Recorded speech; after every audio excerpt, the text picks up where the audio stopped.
வெறும் பொருளாதார ரீதியான உதவி மட்டும் இல்லைங்கய்யா, மரியாதை, நல்ல மரியாதையோடு இந்த தொகையடியார்கள் நடத்தப்பட வேண்டும். இந்த முப்போதும் திருமேனி தீண்டுவார் எல்லா கோவிலுடைய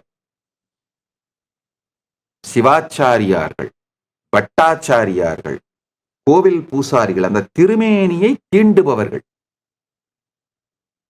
சேக்கிழார் பெருமான் அழகான வார்த்தை சொல்றாரு, முப்போதும் திருமேனி தீண்டுவார்ன்னு தான் சொல்றார்.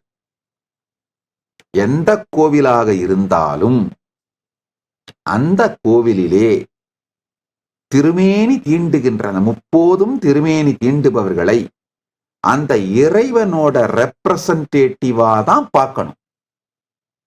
அவருடைய லிவிங் ரெப்ரசன்டேட்டிவா தான் பார்க்கணும்.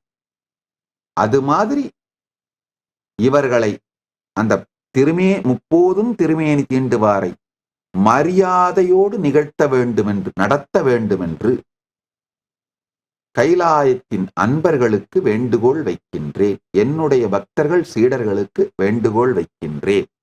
இது எல்லா நிலையிலையும் அந்த முப்போதும் திருமேனி தீண்டுவார்கள். இப்ப சிவாலயம்னா சிவாச்சாரியார்கள், விஷ்ணு ஆலயம்னா பட்டாச்சாரியார்கள், சில வைஷ்ணவ ஆலயங்கள்ல ஐயங்கார்கள்னு சொல்லுவாங்க.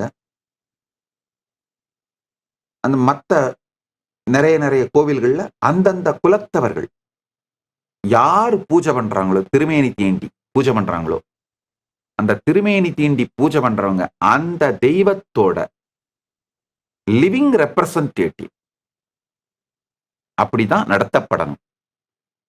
நீங்க கொடுக்கிற காணிக்கைகள் கூட மரியாதையோடு அளிக்கப்பட வேண்டும், பக்தியோடு அளிக்கப்பட வேண்டும்.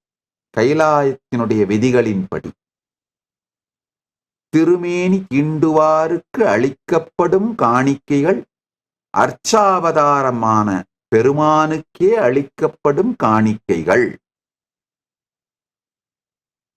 இதுதான் என்னுடைய ஸ்டாண்டு, கைலாசத்தோட ஸ்டாண்டு.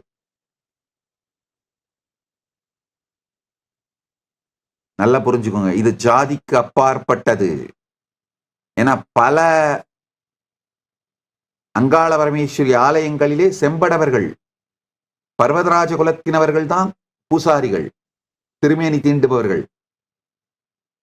இந்த மாதிரி ஒவ்வொரு கோவில்லையும் பல மாரியம்மன் கோவில்கள்ல சைவ வேளாளர்கள் திருமேனி தீண்டுபவர்கள்,